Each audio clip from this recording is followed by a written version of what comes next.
Halo, selamat malam pemirsa. Senang sekali saya Noristera kembali menyapa pemirsa dalam acara podcast Pembangunan Pertanian yang diselenggarakan oleh Dinas Pertanian dan Ketahanan Pangan DIY. Pemirsa, pada malam hari ini kita akan membahas tema mengenai membangun pertanian melalui Desa Mandiri Benih. Dalam meningkatkan produktivitas tanaman pangan, pemerintah mengharapkan petani menggunakan benih bersertifikat yang lebih bermutu dan sudah melalui uji coba dan melewati proses pengadaan benih di bawah pengawasan BP3MBTP. Untuk memenuhi preferensi petani terhadap benih, pemerintah menggulirkan program Desa Mandiri Benih. Lalu bagaimana program Desa Mandiri Benih dan bagaimana membangun pertanian melalui Desa Mandiri Benih? Baik, untuk membahas tema kita pada malam hari ini sudah hadir di studio 3 narasumber kita. Yang pertama, Mbak Andriana Wulandari atau Mbak Andari selaku Ketua Komisi B DPRD DIY. Selamat malam Mbak Andari. Selamat malam Mbak. Kabar baik? Alhamdulillah sehat, semangat pokoknya. Oke, baik. Kemudian narasumber yang kedua, Bapak Subintoro atau Pak Bin selaku Kepala BP3MBTP atau Balai Pengembangan Perbenihan dan Pengawasan Mutu Benih Tanaman Pertanian, Dinas Pertanian dan Ketahanan Pangan DIY. Selamat malam Pak Bin. Selamat malam. Baik, ya, Alhamdulillah. Oke, narasumber kita yang ketiga, ini yang terakhir, Bapak Wijanarko Hariseno selaku Praktisi Pertanian PB Usaha Tani Group. Selamat malam Pak Seno. Selamat malam. Apa kabar Pak? Alhamdulillah. Alhamdulillah. Baik, malam hari ini kita membahas membangun pertanian melalui Desa Mandiri Benih. Nah, sebelum nanti saya bertanya kepada Pak Bin bagaimana program Desa Mandiri Benih, saya ingin bertanya terlebih dahulu nih kepada Pak Seno ini ya, selaku praktisi pertanian dari PB Usaha Tani Group ya. Nah, kalau untuk saat ini Pak, bagaimana nih Pak perbenihan yang ada di lapangan ini seperti apa nih Pak? Jadi simpelnya ya, kita itu bermain benih di lapangan memang harus berhubungan dengan petani, pemerintah, dan pengusaha. Jadi kita tidak bisa lepas dari petani swasta karena kita sebagai produsen. Jadi sebagai sumber perputaran ekonomi kita harus langsung bersangkutan dengan masyarakat tani.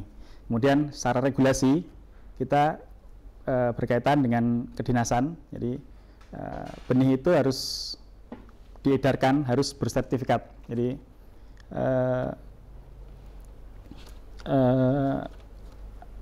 pemerintah melalui dinasnya sebagai regulator itu kita harus selalu berhubungan. Dan kemudian dengan pengusaha sebagai sumber dana. Jadi kita juga tidak bisa menutupi kalau kita juga kadang-kadang kekurangan bisa kita ambilkan di pengusaha lain atau kita bisa berhubungan dengan perbankan. Gitu. Jadi kita bisa menggambarkan perbinaan itu harus memang dalam skup yang luas, itu memang bisnis yang sangat menggiurkan memang. Jadi, ya, tapi nanti kita bahas selanjutnya. Oke, nanti sebelum kita bahas lebih lanjut terkait dengan pemenuhan benih gitu ya Pak ya. Nah, ini saya mau tanya dulu kepada Pak Bin. Mungkin Pak Bin boleh dijelaskan ini kepada pemirsa terkait dengan Desa Mandiri Benih itu yang seperti apa itu Pak Bin? Monggo silakan Pak Bin. Terima kasih Mbak Norinje. Terkait dengan Desa Mandiri Benih, ini program ini sebenarnya sudah lama, dimulai kalau tidak salah itu 2016. Dalam perkembangannya memang pasang surut juga ini. Nah, Desa Mandiri Benih ini sebenarnya bentuk dari pemberdayaan petani dalam rangka menyediakan benih secara mandiri. Nah, ini dalam hal ini petani ini berkelompok. Nah, kelompok petani ini nanti difasilitasi oleh pemerintah, baik itu secara administrasi direkomendasikan sebagai produsen sekaligus sebagai pengedar benih. Terus kemudian fasilitasinya ini ada yang fasilitasi berupa alat, bisa juga berupa sarana prasarana. Alat seperti nanti untuk seed cleaner, kemudian juga untuk panen. Terus kemudian kalau yang sarana prasarana ini seperti gedung gudang yang untuk penyimpanan itu. Terus kemudian ada lantai jemur yang di situ juga nanti digunakan untuk proses pasca panen di lapangan dalam rangka proses untuk menjadi benih. Ini semua dimanfaatkan dan difasilitasi oleh pemerintah. Dalam hal ini pemerintah pusat, waktu itu Kementerian Pertanian. Itu. Oke, nah kalau ini Pak terkait dengan Desa Mandiri Benih itu Pak, ada di mana aja sih itu Pak? Desa Mandiri Benih ini kalau di Jogja ini ada di 4 kabupaten, Kabupaten Kulon Progo, kemudian Bantul, Sleman dan Gunung Kidul. Hanya yang di 3 kabupaten ini sekarang masih eksis, tapi yang di Gunung Kidul ini sementara ini agak vakum. Nah, ini yang mungkin perlu nanti Bu Dari selaku yang wakil rakyat ini bagaimana caranya untuk mengoptimalkan kembali terkait dengan kevakuman Desa Mandiri Benih yang ada di Gunung Kidul ini. Itu. Oke. Baik, terima kasih Pak Bin. Saya menyambung lagi ke Pak Seno. Kalau Pak Seno sendiri dari mana nih Pak? Praktisinya dari mana Pak? Kita dari Sleman. Dari Sleman ya. Nah, kalau kondisinya seperti apa nih Pak? Program-program yang dijalankan? Mandiri Benih ya. Jadi kami selaku produsen swasta nih di sini ya. Jadi tidak berhubungan dengan Desa Mandiri Benih. Tapi kami pernah diminta dan kami sekarang menaungi mereka. Jadi lucunya benih itu seperti dukun. Jadi benih itu kadang benih satu tempat yang diproduksi dari satu tempat itu tempat tetangganya itu nggak mau. Jadi biasanya gini, benih dari Jogja itu banyak masuk dari benih Jawa Tengah. Sementara benih Jogja keluar dari Jogja masuk ke Jawa Tengah, Jawa Timur. Nah, seperti itu juga dalam konteks 1000 Desa Mandiri Benih. Jadi Desa Mandiri Benih itu biasanya tidak digunakan oleh petani sekitar mereka. Nah, fungsinya kita sebagai buffer, jadi sebagai penyangga, jadi sebagai penyambung jalan ekonomi mereka. Jadi kita lemparkan satu produksi dari dari Mandiri Benih A, dari Desa Mandiri Benih A ke luar daerah. Kemudian dari misalnya dari Bantul ada Desa Mandiri Benih lagi, kita limparkan ke daerah sekitar Sleman. Nah, fungsinya kami seperti itu. Jadi mereka Desa Mandiri Benih difasilitasi secara modal dengan alat dan Pak? Alat dan sarana, tapi mereka tidak mempunyai pemasar. Jadi pasar mereka kurang.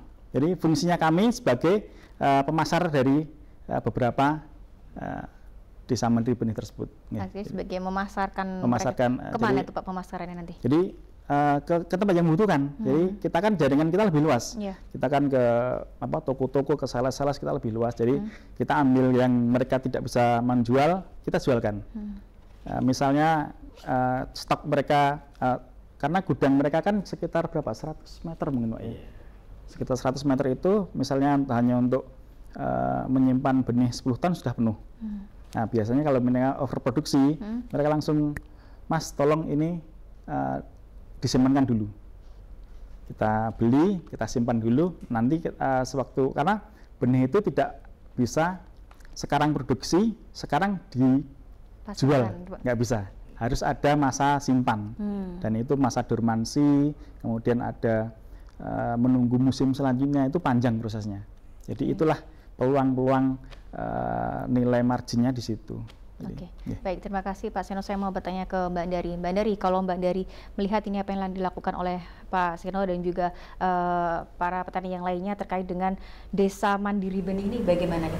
Ya, terima kasih Mbak Selamat. Jadi begini, kalau saya mendengarkan dari Pak Toro dan juga Pak Seno bahwa ini harusnya support, bahwa kita apresiasi pada Mas Seno karena beliau sebagai swasta mampu membantu pemasaran dalam rangka bagaimana dari kelompok-kelompok ataupun desa-desa mandiri benih ini yang kekurangan informasi terkait bagaimana memasarkan benih-benihnya keluar daerah ataupun ke dalam daerah, ini cukup kita apresiasi sehingga nantinya ke depan ini salah satu yang harus juga menjadi sinergi dinas terkait untuk bagaimana ikut mensupport, mendorong bagaimana Desa Mandiri Benih ini nantinya bisa berkembang. Pastinya di situ.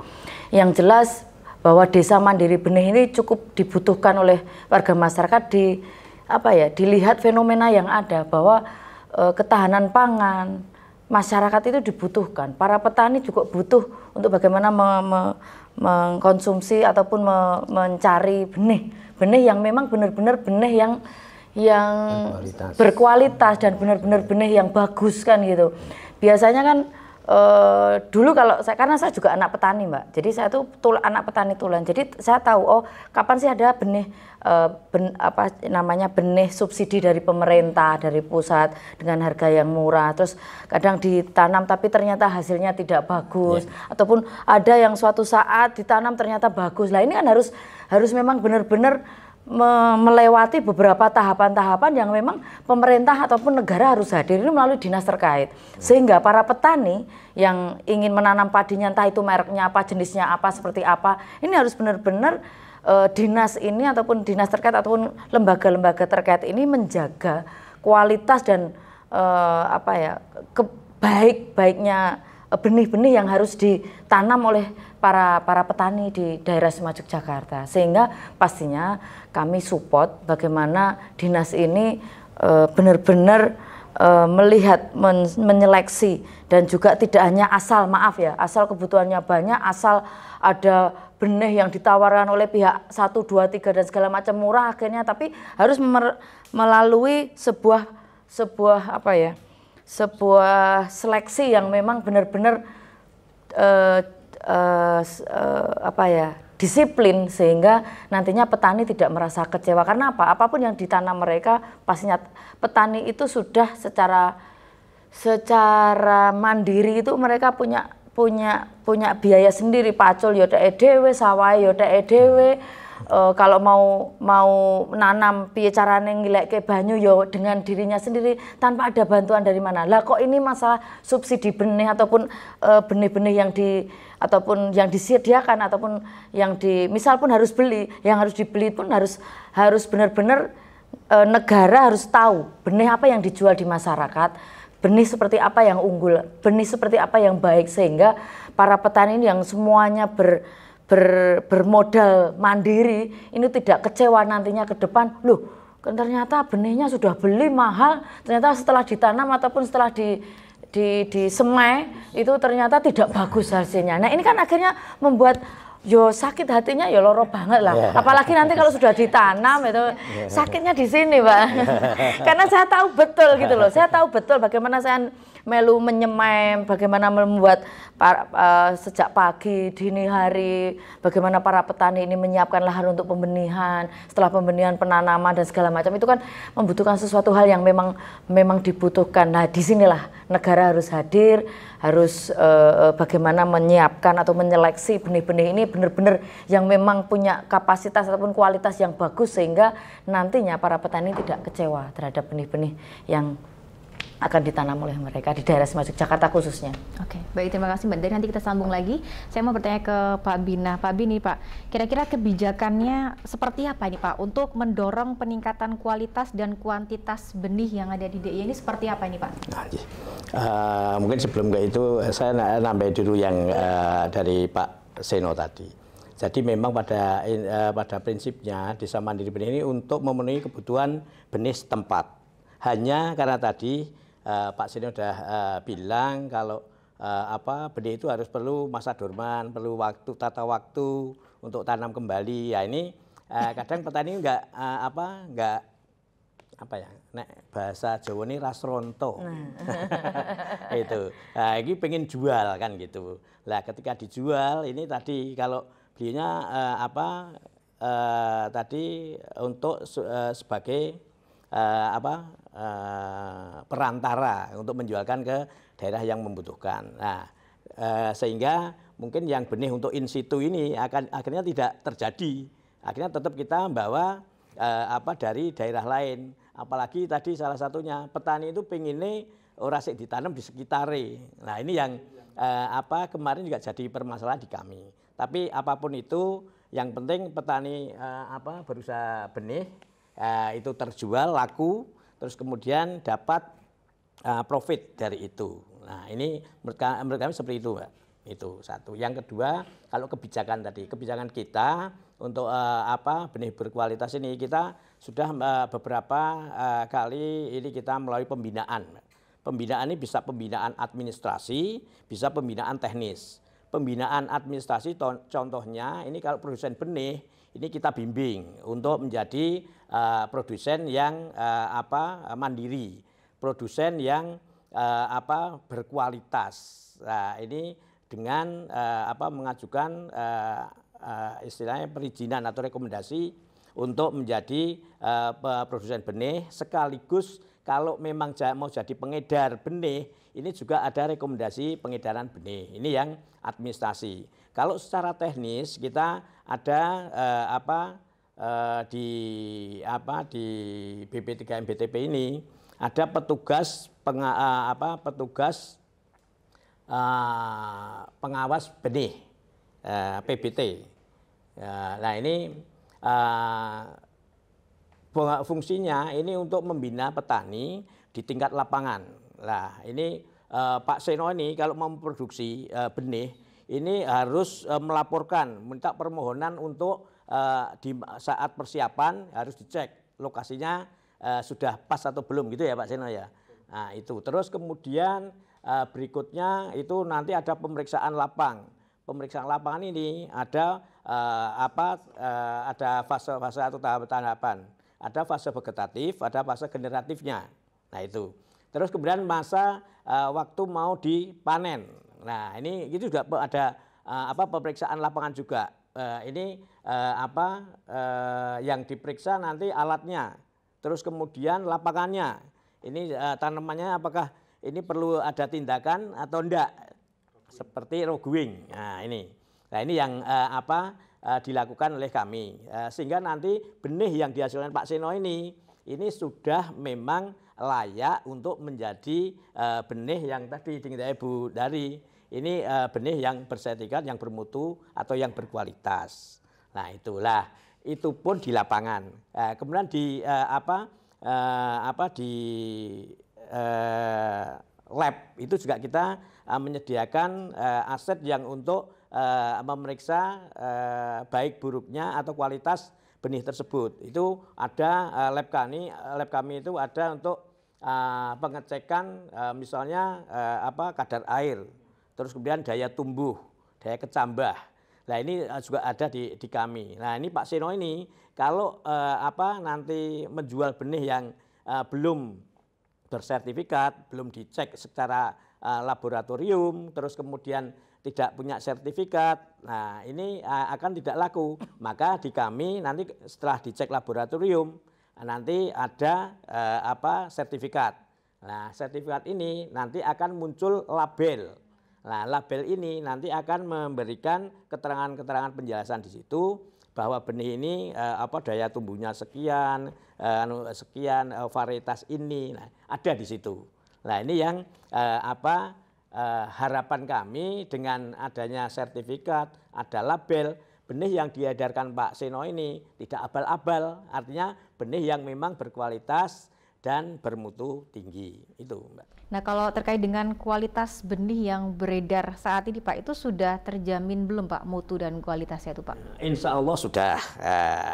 Karena apa? Kita ada undang-undangnya, ada peraturan menteri, maaf.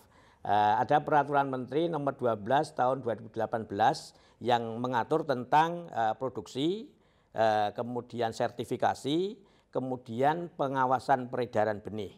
Nah, ini ada regulasinya di situ.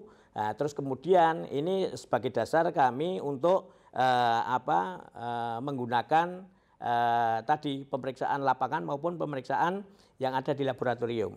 Nah, dengan keluarnya sertifikat ini harapan kami ini sudah memenuhi standar yang yang diatur dalam peraturan Menteri Pertanian tadi. Oke, baik, terima kasih Pak Bin. Nanti kita sambung lagi. Saya mau bertanya ke Pak Seno nih. Pak Seno, kalau selama ini Pak, apakah ada kesulitan untuk mendapatkan benih dengan varietas yang diinginkan atau juga varietas yang berkualitas? Apakah ada kesulitan itu Pak? Sebetulnya ya di era informasi yang terbuka sekarang ini, petani itu tidak bisa diperintah atau dilarang untuk menanam varietas A, varietas B, varietas C. Jadi sesuai dengan kemauan mereka petani itu. Jadi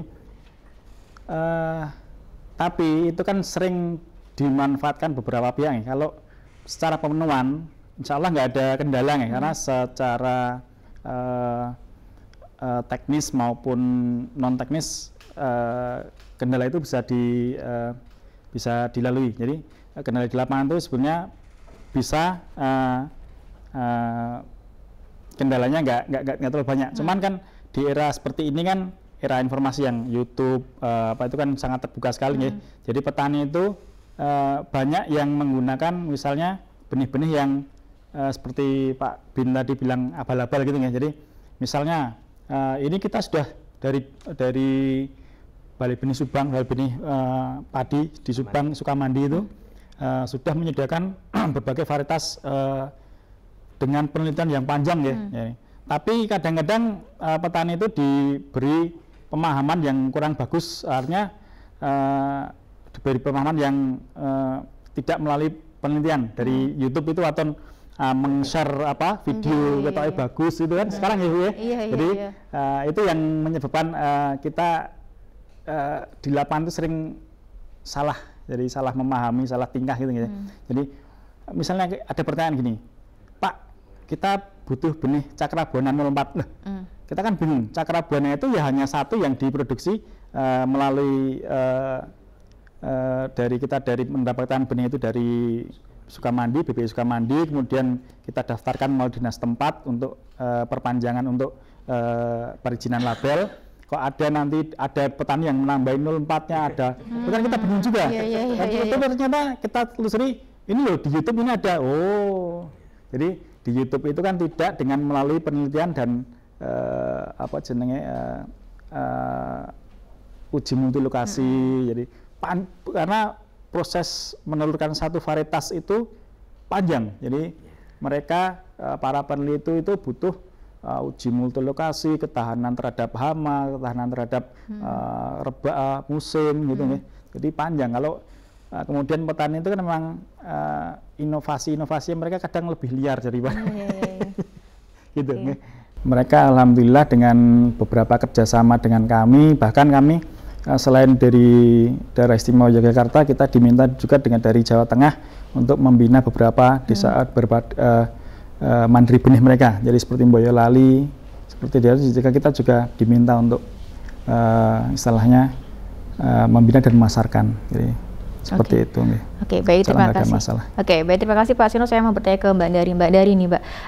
Bagaimana nih, Mbak, dukungan atau regulasi yang dilakukan oleh DPRD DIY sendiri kepada industri benih, khususnya yang ada di daerah istimewa Yogyakarta ini? Silahkan, monggo. Ya, terima kasih. Pastinya ini semuanya Pak Toro yang akan menyampaikan kepada kami. Jadi kalau dari kami sebagai wakil masyarakat di sini, apalagi khususnya para petani dan industri ataupun pengusaha-pengusaha benih pertanian, ini pastinya daya dukung kami ataupun kewajiban kami adalah dalam rangka membuat sebuah regulasi. Walaupun hari ini kita masih menggunakan permen ya Pak ya, menggunakan permen lah. Kalau memang dirasa seperti tadi Pak Seno sebagai pelaku di lapangan, ternyata ataupun petani-petani misalnya, petani-petani yang notabene memanfaatkan benih-benih yang ada di daerah dan dari perusahaan internal di daerah Yogyakarta misalnya, itu ternyata ada sesuatu hal yang dirasa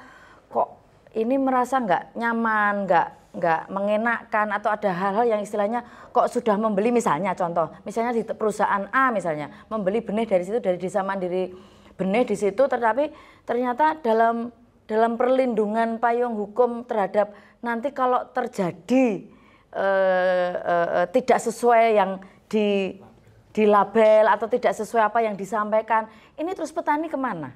Harus mengadu kepada siapa? Pastinya ini harus ada payung hukum. Lah kalau memang ini dibutuhkan, ayo kita duduk bersama. Ini karena kewenangan kami yang pertama adalah membuat sebuah regulasi. Hari ini belum ada regulasi terkait khusus bagaimana Desa Mandiri Benih ini. Nah, tapi dalam hal bagaimana perlindungan petani, bagaimana perlindungan lahan pertanian berkelanjutan, itu kami sudah ada perda-perdanya, peraturan daerah, peraturan yang ada yang memayungi hukum para petani. Tapi dalam rangka bagaimana memayungi khususnya benih ini, pastinya ini akan menjadi sebuah PR kita bersama ke depan. Itu yang pertama. Yang kedua, pastinya daya dukung kami adalah di dalam support anggaran, pastinya.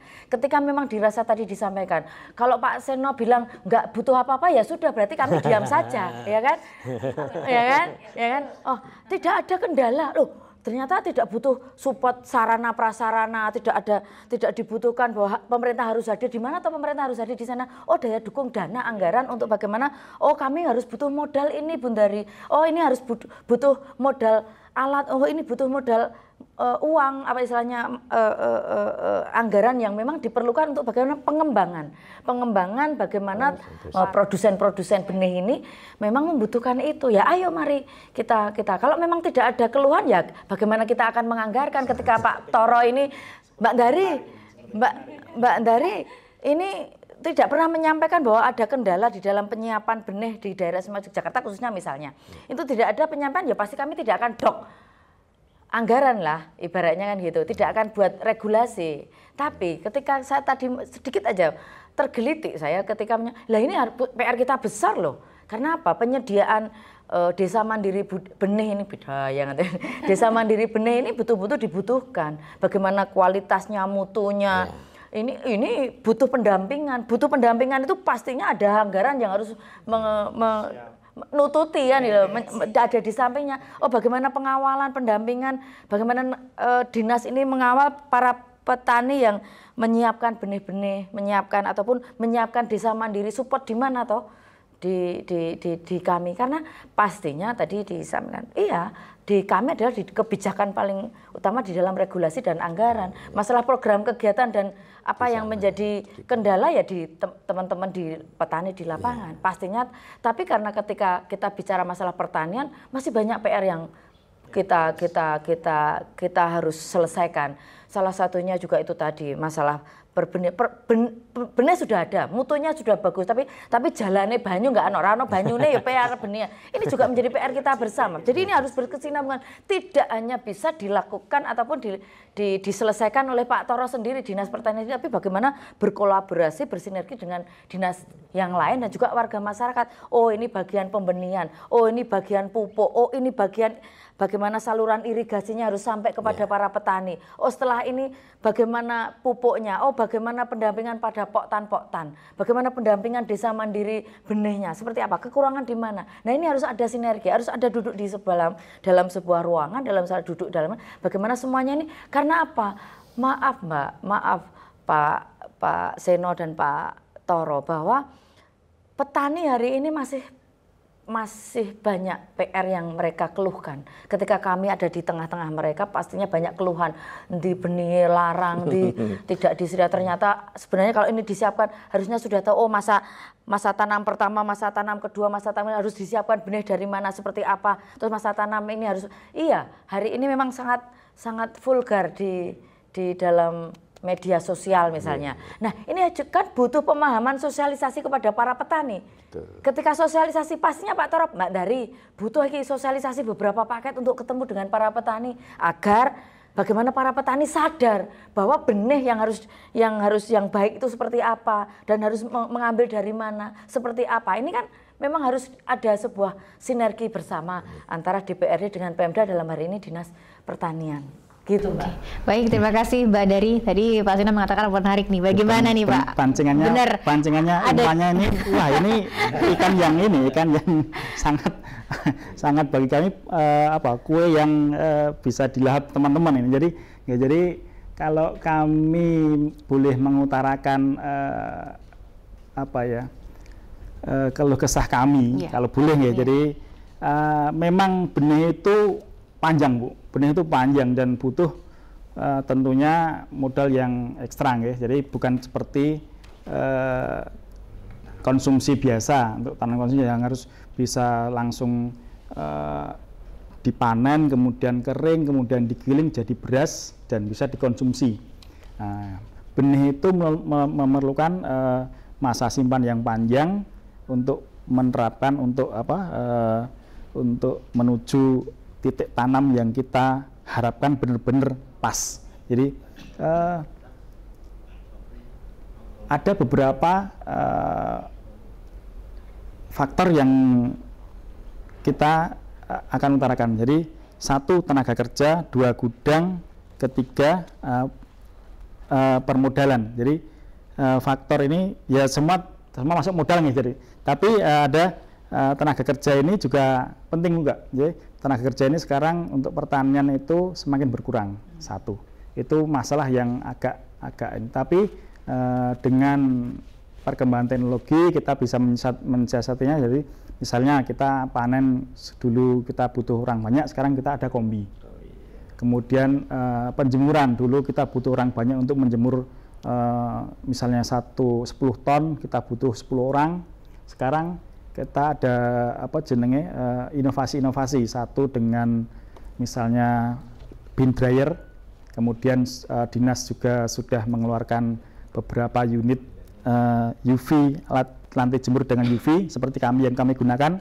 Jadi misalnya hujan tetap bisa menjemur. Siklinnya kita sudah menggunakan siklin yang conveyor ya, jadi sudah agak modern, jadi cukup menghemat tenaga kerja. Kemudian dari segi pergudangan itu untuk benih kita gudangnya harus besar, Bu. Jadi untuk menyiapkan misalnya DIY ini butuh 5.000 ton per 1 kali musim tanam, ya. 5.000 ton sekian. Itu kalau di data dari Pak Bin itu produksi kami di swasta BUMN di DIY itu masih sangat kurang. Itu kita baru memproduksi sekitar 1.800 sampai 2.500 ton. Itu kisarannya segitu. Padahal kita butuhnya sekitar 5.000 sekian. Itu makanya dari itu kita butuh gudang yang luas untuk mencukupi itu. Jadi kita eman gimana?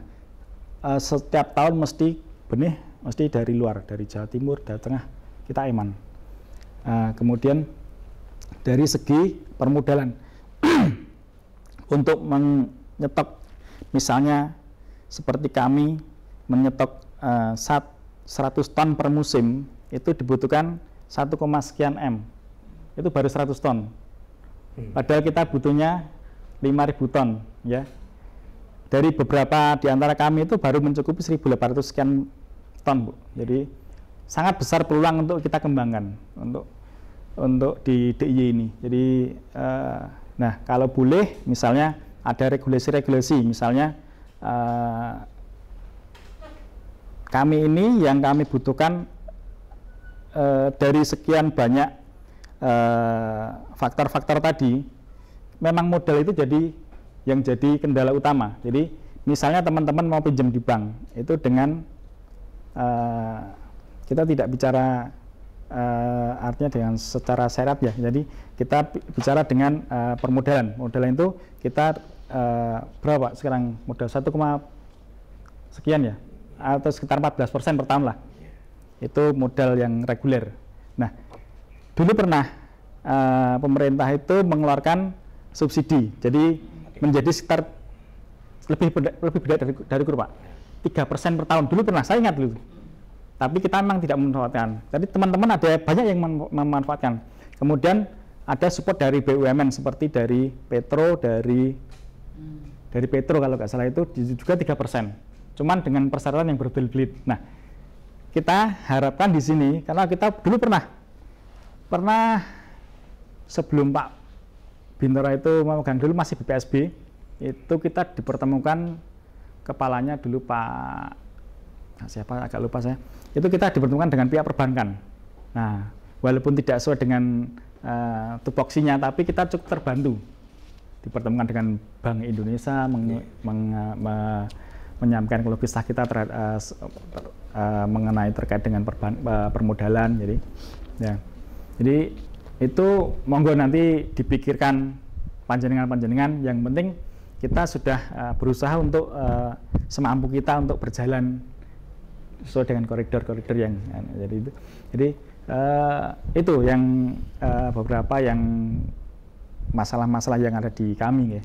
Jadi kalau misalnya tenaga kerja bisa kita siasati dengan teknologi yang memang ada beberapa teman-teman yang sudah sepuh, yang sudah terutama desa Mandiri Benih itu sekarang yang bergerak sepuh-sepuh seperti di Minggir itu Pak Musugiman itu kelahiran tahun 45 Pak, tapi masih produksinya masih bagus, per tahun itu masih bisa diproduksi di atas 60 ton. Kemudian yang di Sleman ada 2 itu masih muda-muda. Kemudian yang di Kalasan sudah meninggal, sudah sepuh, sudah meninggal. Kemudian yang di Berbah juga sudah meninggal, belum ada regenerasi lagi. Monggo nanti, tapi artinya kalau dari tenaga kerja itu bisa kita siasati. Kemudian dari pergudangan, pergudangan itu memang butuh modal juga, karena sekarang beli tanah juga mahal. Sekarang kalau mau disewa juga mereka juga mikir-mikir. Itu.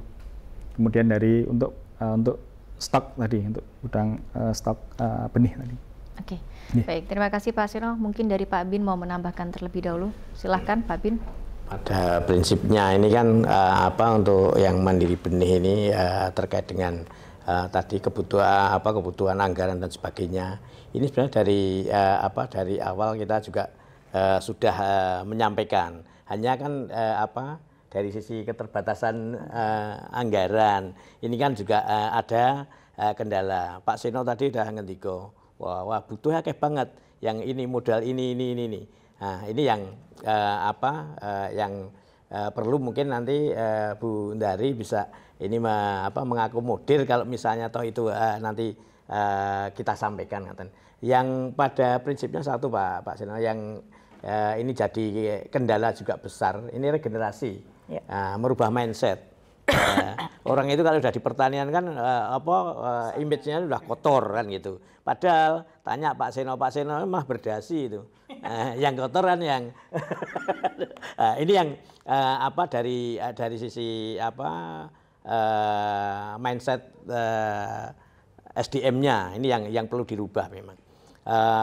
Pengalaman kami ini dengan nanti pembinaan mungkin tadi Bu Ndari dan Ngendiko, misalnya ada kelompok berapa yang jadi 1 atau 2 itu sudah menurut kami nambah peluru kami untuk menyediakan benih khususnya di DIY. Tadi yang Pak Seno Ngendiko sudah kita kebutuhannya 5.000, kita baru bisa rata-rata 3 tahun kemarin tak coba itu baru 1.800, malah ada yang kemarin turun 2023 itu hanya 1.200. Padahal kebutuhan kita 5.000. Nah ini menurut kami ini kan peluang untuk bisnis di perbenihan ini, ya itu. Oke, baik, terima kasih Pak Bin. Mungkin Mbak Ndari mau menanggapi atau menambahkan, monggo silahkan Mbak Ndari. Yang pasti pada intinya bahwa mari kita bersinergi, kita support dan kita apresiasi pada teman-teman seperti Pak Seno ini dengan kawan-kawan yang lain, bagaimana dengan keterbatasan tapi tetap support, bagaimana menyiapkan benih-benih yang ada di daerah Semaju Jakarta ini sebagai wadah ataupun lembaga ataupun kelompok yang memang betul-betul dibutuhkan oleh para petani di daerah Semaju Jakarta. Yang selanjutnya pastinya mari kita bersinergi. DPRD pastinya akan support ketika memang ini betul-betul dibutuhkan oleh warga masyarakat dan muaranya. Pasti ketika muaranya adalah untuk kesejahteraan masyarakat, kalau dalam hal ini kita bilang masalah bagaimana penyiapan benih benih kepada para petani, pastinya muaranya untuk kesejahteraan mereka. Ketika ini ada peluang sebuah bisnis, pastinya ini harus diberikan sebuah sosialisasi kepada warga masyarakat. Ini loh ada peluang, oh ini loh ada peningkatan ekonomi melalui bagaimana menciptakan desa mandiri benih di desa-desa. Mungkin Mas Seno ini bisa dibawa oleh dinas kemana-mana untuk memberikan sosialisasi, duplikasi kepada kelompok-kelompok ataupun di mana mereka bisa disiapkan juga untuk membantu kekurangan-kekurangan stok yang ada. Sehingga ini menjadi sebuah sinergi yang bagus, yang baik, sehingga kedepannya pastinya ketika muaranya tadi disampaikan kita kawal, iya kita akan kawal dan dok anggarannya ketika memang benar-benar ini. Tapi kan kita butuh data, berapa ton tadi. Kita nggak akan dok anggaran, kita tidak akan buat sesuatu keputusan tanpa adanya data. Data yang ada berapa, yang dibutuhkan berapa, stoknya kurang berapa anggaran yang dibutuhkan. Pastinya itu ketika data itu valid dan memang betul-benar pastinya, walaupun tadi disampaikan oleh Pak Bintoro bahwa DIY ini pemerintah daerah Jakarta ini anggaran terbatas. Pastinya ada tahapan-tahapan. Oh tahun ini baru bisa kita support seberapa. Oh tahun besok kita support berapa. Pastinya di situ Mbak. Terima kasih. Pastinya DPRD selalu support ketika dalam rangka bagaimana menyiapkan desa mandiri benih ini tidak hanya di Sleman tapi bagaimana di Bantul. Dan tadi disampaikan Pak Anu bagaimana mendorong kembali Kabupaten Gunung Kidul untuk bagaimana desa mandiri benih ini muncul kembali untuk bagaimana ikut membantu stok benih-benih yang ada di daerah Semas Yogyakarta. Terima kasih Mbak Diri. Tadi saya mau merangkum perlunya sinergitas begitu ya. Nah, bagaimana nih Pak Seno, apakah sudah ada sinergitas antara Dinas Pertanian dan Ketahanan Pangan DIY maupun BP3 MBTP dengan para petani di lapangan terkait untuk pemenuhan benih yang berkualitas ini Pak? Sejauh ini sinergitasnya sebagaimana? Jadi untuk seperti kami dengan pemerintah ya, jadi pemangku aturan ya, jadi pengawal aturan ya, jadi kami memang harus selalu berhubungan, selalu bersinggungan. Jadi kita tidak pernah seminggu pun lepas dari mereka. Jadi kita harus selalu bersinergi. Jadi karena kita harus selalu berproduksi, berkegiatan, kita selalu mengedarkan benih. Itu semua ada dalam lingkup BPMD MBTP itu tadi. Jadi tidak pernah lepas seberapa istilahnya kayak perangko Pak nggih. Jadi kita selalu bahkan kita dengan personal pun seperti keluarga. Jadi kita tidak bisa harus nganti pokoknya istilahnya ngantek setiap hari ketemu lah gitu. Tapi dengan profesionalisme masing-masing.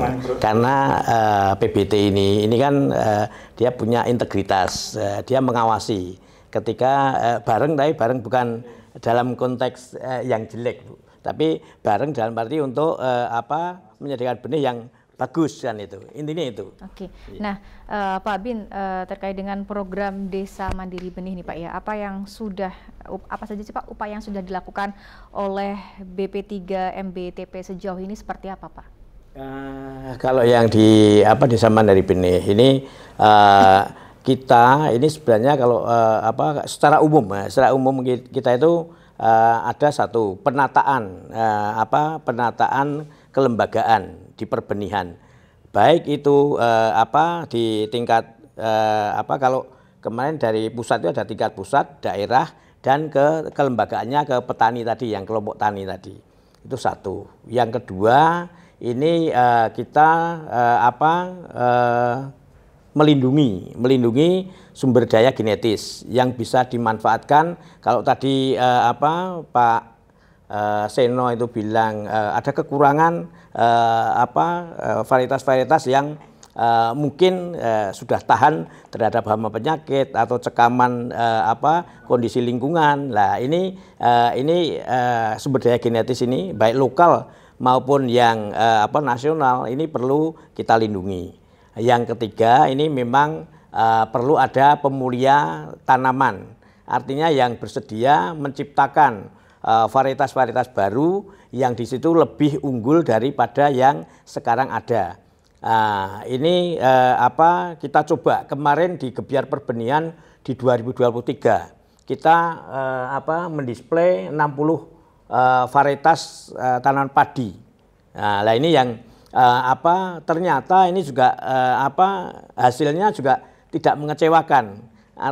Banyak yang tertarik ketika ini dikenalkan varietas A yang bisa berproduksi sekian. Nah, ini petani jadi tertarik, Bu. Nah, ini yang mungkin tadi Pak Seno ngendika juga ketika petani tidak tertarik, ketika di display diberitahu, saya yakin nanti bisa tertarik itu. Lah, dari 3 itu kemudian yang keempat, ini yang tadi saya matur sinergitas, keterkaitan dengan sinergitas. Ini mendorong petani maupun produsen benih untuk menyediakan benih yang berkualitas. Nah, ini salah satu sinergitas. Beliaunya yang nanam di lapangan, kita yang mengawasi terhadap kualitas itu. Yang kelima, ini tentunya pihak swasta. Kalau tadi petani, produsen benih, nah kita pihak swasta seperti Pak Seno tadi. Kalau beliau dari okupan, artinya yang tidak mampu menjual, diokup, terus kemudian dikerjasama itu tadi. Misalnya itu kerjasama penjualan. Kerjasama penjualan. Nah, ini pasar. Nah, beliaunya inilah salah satunya untuk kerjasama di pemasaran. Nah, ini yang kebijakan itu yang kita gunakan benih secara umum. Kalau yang mandiri benih ya salah satunya tadi. Kita tetap menata ke petaninya, regenerasinya seperti apa ini harus ada. Tadi yang disampaikan ada yang sudah sedo dan sebagainya, dengan perlu regenerasi itu. Baik, terima kasih Pak Bin. Saya akan bertanya ke Pak Seno. Nah, Pak Seno nih Pak, sebenarnya apa sih Pak yang paling dibutuhkan oleh para petani di lapangan ini Pak, terkait dengan perbenihan ini, apa saja Pak yang dibutuhkan nih Pak? Yang dibutuhkan ya, kalau petani itu menanam biasanya sesuai dengan apa yang visualisasi dilihat di Jadi butuhkan benih itu yang benar-benar berkualitas. Jadi hasilnya bagus, kemudian tahan hama, kemudian itu kan mereka berusaha mendapatkan. Jadi kita sebagai produsen benih berusaha untuk menyediakan apa yang mereka inginkan. Jadi misalnya varietas yang populer ini, misalnya Impari 32 nggih, populer kan. Itu kita berusaha menyiapkan sebanyak-banyaknya. Jadi semampu yang kita bisa. Jadi mereka petani agar tidak kecewa. Jadi misalnya kalau petani nih sudah percaya dengan produk dari Usaha Tani Group, mereka sangat jarang untuk berganti.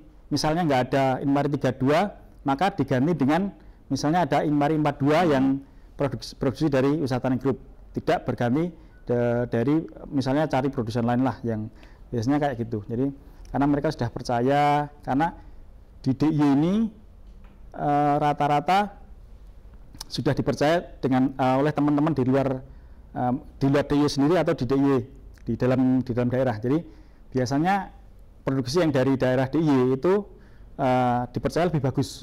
Karena apa? Karena luasan di DIY itu kan sempit ya, luasan sawah di DIY kan sempit. Jadi benar-benar itu tiap ada sertifikasi benih itu benar-benar didatangi oleh petugas, diperiksa dengan secara cermat. Jadi kami tidak sembarangan untuk melepas, misalnya ini, wah kita sudah bagus, tak perlu kita seleksi. Tidak, kita tidak bisa. Tetap kita harus seleksi masuk ke sawah, kemudian setelah itu petugas memeriksa, masuk ke sawah juga. Ini apakah benar-benar sudah campurannya sudah bagus, sudah murni, atau masih ada campurannya. Itu biasanya kalau masih ada campurnya kita harus seleksi ulang. Nah, itu yang menyebabkan petani itu lama-lama kebiasaan percaya dengan produksi dari daerah istimewa Yogyakarta. Misalnya kita lempar keluar pun mereka tanpa menanyakan, masih panjang nggak masa kedaluarsanya, masih ini nggak. Yang penting dari Jogja biasanya laku kencang. Nah, kalau biasanya kita dari daerah lain itu misalnya ini daya tumbuhnya bagus, CVL-nya 0,2%, tapi ternyata waktu kita tanam teng jerumbul, daya tumbuhnya kurang bagus. Nah, itu yang mengecewakan petani, itu yang menyebabkan mereka untuk tidak menggunakan varietas itu lagi, produksi itu lagi. Baik, terima kasih Pak Seno. Saya akan bertanya kepada Pak Bin. Pak Bin, terkait dengan benih bersertifikat yang terjamin, kejelasan varietasnya, asal-usulnya, dan juga potensi produksinya itu bagaimana Pak? Kemudian daya jangkau dan juga aksesibilitasnya bagi para petani. Apakah kemudian menjadi mahal itu benih atau mungkin harganya menjadi terjangkau Pak? Terima kasih Mbak. Jadi untuk DIY ini untuk daya jangkau, baik itu daya jangkau terkait dengan lokasi dan daya jangkau terkait dengan harga, ini tentunya masih terjangkau oleh masyarakat. Apa sebabnya? Ini untuk ketersediaan benih yang bersertifikat ini sudah ada di kios-kios pertanian yang ada di baik itu di pasar tradisional maupun ada di sekitar biasanya nih di sekitar pertanian yang mempunyai lahan yang luas. Ini biasanya ada masyarakat atau warga yang mendirikan kios untuk pertanian itu, sehingga ketersediaan benih ini akan cepat untuk aksesibilitasnya kepada petani. Nah, itu harga ini karena kita itu juga masih kalau menurut kami masih terjangkau. Terakhir itu harga gabah untuk benih ini sekitar 12.000 ya Pak ya. Nah, ini masih dalam normal. Mungkin kalau ada yang presiden yang swasta itu ada yang di atas itu. Ada yang sampai 60.000, ada yang sekian. Nah, ini menurut kami ini masih terjangkau di situ. Nah, harapan kami Mbak, ini tadi kalau saya nambahi yang Pak Seno terkait dengan yang di Pak Seno tadi terkait dengan permasalahan kendala itu regulasi Mbak. Sebenarnya kalau menurut kami Bu, ini regulasi terkait dengan harga ini supaya petani produsen ini juga tertarik. Ini regulasi untuk harga ini harus bisa menarik produsen sekaligus bisa terjangkau oleh petani pengguna atau konsumen. Nah, ini menurut kami regulasi itu yang perlu dilakukan atau dibuat. Itu sama. Oke, baik, terima kasih Pak Bin. Mungkin dari Mbak Dari sendiri ada yang mau menambahkan? Monggo silakan. Ya, terima kasih. Jadi kalau memang dibutuhkan tadi regulasi seperti apa, terus support anggaran di mana. Tadi saya sampaikan kembali bahwa mari kita bersinergi Pak Seno dan Pak Bintoro dan juga dari DPR DDI, karena kami memang di kewenangan kami di tiga fungsi kami pastinya di situ bagaimana daya jangkau kami dalam rangka bagaimana membuat sebuah regulasi yang pertama. Yang kedua, bagaimana nanti di dalam rangka penganggaran misalnya mensupport anggaran seperti apa, di mana, nah seperti apa, terus bagaimana semuanya bisa menjadi sebuah peluang ataupun menjadi sebuah program kegiatan. Mari kita diusulkan nanti Pak Bintoro untuk kepada kami. Yang ketiga adalah dalam hal pengawasan. Ketika memang tadi disampaikan oleh Pak Bintoro bahwa dinas sudah melakukan A, B, C, D dan segala macam. Pastinya ini dalam rangka bagaimana apakah ini sudah maksimal. Nah, menurut saya belum. Ini belum maksimal. Dalam hal perbenihan ini belum maksimal sehingga ini masih dibutuhkan sebuah duduk dalam satu meja dan kita undang dari beberapa ataupun kita bisa dorong kepada teman-teman produsen-produsen di Desa Mandiri Benih ini untuk bagaimana melakukan audiensi kepada DPRD. Wah, nanti biar kita panggil dinas terkait dan kita duduk bersama untuk menyelesaikan seperti apa terus di mana harus kita lakukan sehingga nantinya ke depan tidak ada lagi keluhan ataupun ada suatu kendala-kendala yang sangat teknis dalam rangka bagaimana menyiapkan Desa Mandiri Benih ini di daerah Istimewa Yogyakarta, sehingga pastinya ini tidak mungkin hanya provinsi tapi bagaimana sinergi dengan dinas di kabupaten kota, kabupaten juga dari 4 kabupaten di DIY, sehingga ini dibutuhkan sebuah bagaimana tadi sinergi sinergi yang memang benar-benar harus tetap dilakukan, didorong, dan pastinya kita DPRD akan selalu support bagaimana dari sisi regulasi, anggaran, dan bagaimana nanti setelah ada regulasi, setelah ada penganggaran, pastinya dalam rangka pengawasan pelaksanaan regulasi dan pengawasan pelaksanaan anggaran itu apakah sudah maksimal, apakah sudah sesuai dengan tujuan, apakah sesuai dengan sasaran yang sampai di tempat tujuan, atau hanya mungkin Pak Bintoro ini mengusulkan sekian miliar tapi ternyata tidak sampai ya ini kan butuh data, ini yang paling penting, data ini yang paling penting, sehingga perbaikan data-data di Desa Mandiri Benih, terus seperti apa yang dibutuhkan, terus di mana harus dikembangkan, di sisi mana ini peluang para petani untuk bisa mengakses juga. Lah disinilah dibutuhkan sebuah komunikasi, diskusi di dalam sebuah forum. Oke, baik, terima kasih Mbak Dari. Ini pertanyaan terakhir untuk Pak Seno nih Pak ya. Sebagai praktisi di lapangan ini Pak Seno, apa sih Pak yang diharapkan kepada DPKP DIY maupun BP3 MBTP dan juga DPRD DIY terkait dengan industri perbenihan ini Pak? Monggo silahkan Pak. Ya, terima kasih sekali lagi ya. Jadi perlunya sinergi kami, jadi antara petani, pengusaha dan dinas terkaitnya. Jadi mungkin ada beberapa hal yang perlu kita sampaikan ya. Jadi terutama untuk benih ini memang membutuhkan modal yang cukup tinggi ya. Jadi misalnya kita kalau setahu saya KUR itu kan maksimal di 500 juta ya. Itu hanya kalau sekitar 500 juta itu hanya mampu memenuhi sekitar berapa itu? 50 ton saja. Jadi sedangkan kebutuhan kita sangat besar ya. Kalau misalnya KUR yang 6% ya Pak. Ya, kalau nggak salah KUR itu 6% ya. 6% itu misalnya kita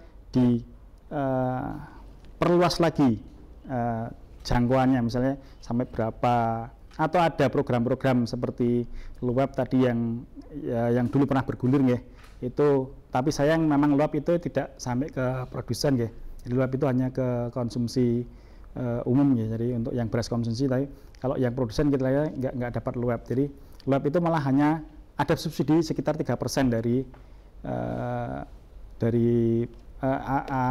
bunganya 3% kalau nggak salah dulu. Tapi memang kita tidak menikmati. Jadi mungkin itu aja. Jadi kita tidak perlu bukan hibah atau semacamnya ya. Tapi kita mempermudah akses modal itu aja. Jadi modalnya, akses modal dipermudah, kemudian tapi memang harus ada pertanggungjawaban. Jadi pertanggungjawaban dari kami mungkin ada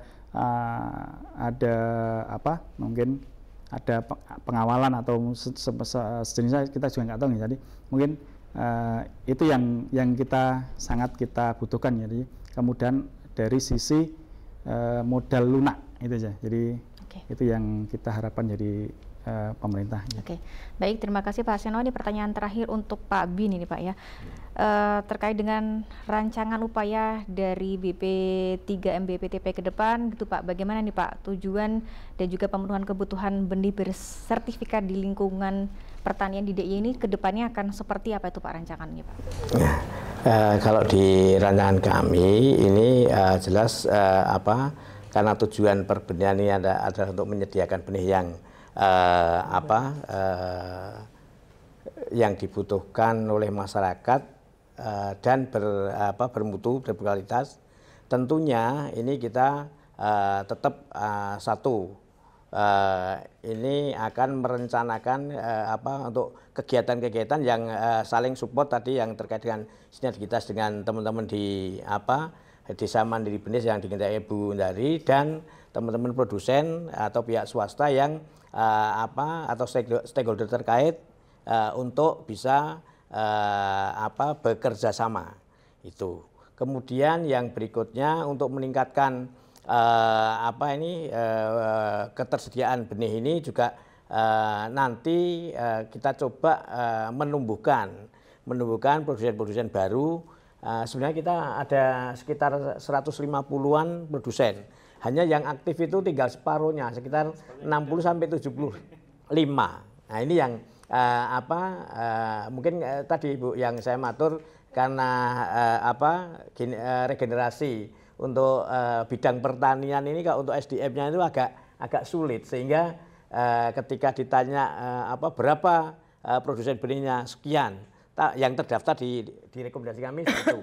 Tapi kenyataannya yang aktif itu baru separuhnya, gitu ya Pak Seno ya. Kalau tidak salah, karena kita punya data seperti itu. Nah ini tentunya dengan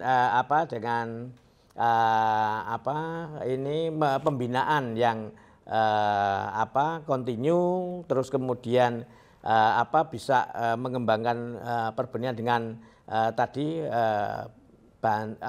bukan bantuan ya, semacam kayak kemudahan akses untuk permodalan. Saya kira ini bisa saling mendukung gitu Bu Dari dan Mbak Nunia. Oke, baik, terima kasih Pak Bin. Terakhir untuk Mbak Dari nih, bagaimana untuk meningkatkan mutu industri benih di DIY ke depan yang akan dilakukan oleh Dewan sendiri seperti apa nih Mbak Dari? Monggo silahkan. Pastinya ketika kita bicara masalah mutu industri, pastinya ini bersinergi dengan dinas terkait bagaimana nantinya kita akan support bagaimana peningkatan mutu industri-industri perbenihan ini di daerah istimewa Yogyakarta. Pastinya tadi yang disampaikan Mas Seno, ada beberapa hal yang harus diperbaiki, sarana prasarananya, penganggarannya, penyiapan lainnya, terus diklat pendidikan dan pelatihan, peningkatan sumber daya manusianya para pelaku industri ini, tenaga kerjanya, penyiapan tenaga kerja. Kalau memang tenaga kerja tidak ada, pastinya dengan sarana dan prasarana. Pastinya DPRD akan support, kita akan dorong bagaimana penyiapan benih-benih yang unggul, benih-benih yang bermutu, punya kualitas yang bersertifikat yang baik, sehingga para petani sejahtera. Intinya di ujungnya kan nanti ketika mereka membeli ataupun mereka mendapatkan benih-benih yang ada di daerah istimewa Yogyakarta ini, mereka tidak akan kecewa dan bahagialah.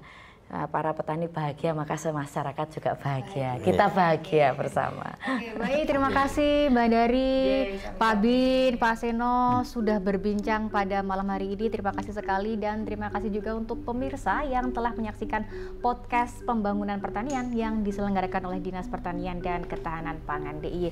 Saya Noristera, Pak Seno, Pak Bin, dan juga Mbak Dari yang hadir pada malam hari ini. Mohon pamit undur diri. Terima kasih dan sampai jumpa.